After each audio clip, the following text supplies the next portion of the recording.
চলুন আমার এই মোবাইল ফোনে আপনাদেরকে একটা বেস্ট ট্রিক দেখাই। আজকে আপনাদেরকে বেস্ট একটা অ্যাপের সাথে পরিচয় করাবো। চলেন আমার এই মোবাইল ফোনে আপনাদেরকে একটা ট্রিক দেখাই। আমার ফোনের পাসওয়ার্ড হচ্ছে 0431। এই পাসওয়ার্ডটি দিয়ে আমরা কিন্তু আমাদের মোবাইলটাকে আনলক করেছি। এখন মোবাইলটাকে অফ করলাম এবং 1 মিনিট পর আমরা বা একটুখানি পর আমরা যদি আমাদের আগের পাসওয়ার্ডটি দেই 0431, তাহলে কিন্তু পাসওয়ার্ডটি নিচ্ছে না, মানে পাসওয়ার্ড কিন্তু চেঞ্জ হয়ে গেছে। এখন এবার দিতে হবে 0432 এবং আমাদের মোবাইলটা কিন্তু আনলক হয়ে গেছে। তো চলুন একদম সহজেই আপনাদেরকে আমি পুরো বিষয়টা শিখিয়ে দিচ্ছি।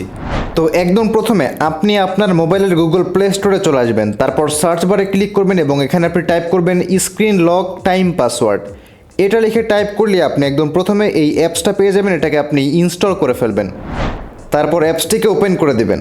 তারপর নিচ থেকে আপনি গ্র্যান্ট পারমিশন এটাকে আপনি অ্যালাউ করবেন। এই যে ডিসপ্লে ওভার আদার অ্যাপ, এখান থেকে আপনি একটু স্ক্রল ডাউন করে নিচের দিকে আসবেন। নিচের দিকে আসলে আপনি এখানে অ্যাপসটি হচ্ছে পেয়ে যাবেন, এই যে স্ক্রিন লক, এখানে ক্লিক করবেন এবং এইটা আপনি এখান থেকে হচ্ছে অন করে দেবেন। তারপর ব্যাগে চলে আসবেন, তারপর নিচ থেকে আপনি গ্র্যান্ট পারমিশন এটাকে আপনি ক্লিক করবেন। তারপর নিচ থেকে আপনি অ্যালাউ অল দ্য টাইমে ক্লিক করবেন। তারপর আরেকবার আপনি গ্র্যান্ট পারমিশনে ক্লিক করে আপনি অ্যালাউ অল দ্য টাইমে ক্লিক করবেন।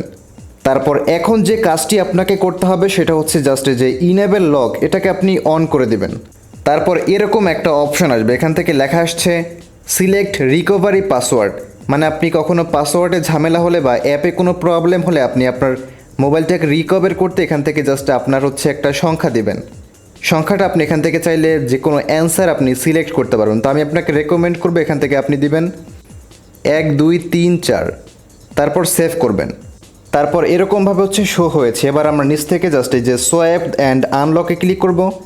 তারপর এখন টাইম দেখতে পাচ্ছেন উপর দিকে 4টা 55 মিনিট। তো আমরা এখান থেকে 0455, এই যে আমাদের এটা কিন্তু অন হয়ে গেছে, মানে মোবাইল কিন্তু খুলে গেছে। তো আপনার এখান থেকে মানে যখন যে টাইম থাকবে সেই টাইম ওখানে টাইপ করলে কিন্তু আপনার মোবাইলটা আনলক হয়ে যাবে। বন্ধুরা, ভিডিওটি ভালো লাগলে সাবস্ক্রাইব করবেন এবং ভিডিওটি ফ্রেন্ডদের কাছে শেয়ার করে দেবেন, বা ফেসবুক পেজ থেকে দেখলে অবশ্যই পেজটিকে ফলো দিয়ে রাখবেন। Thanks for watching.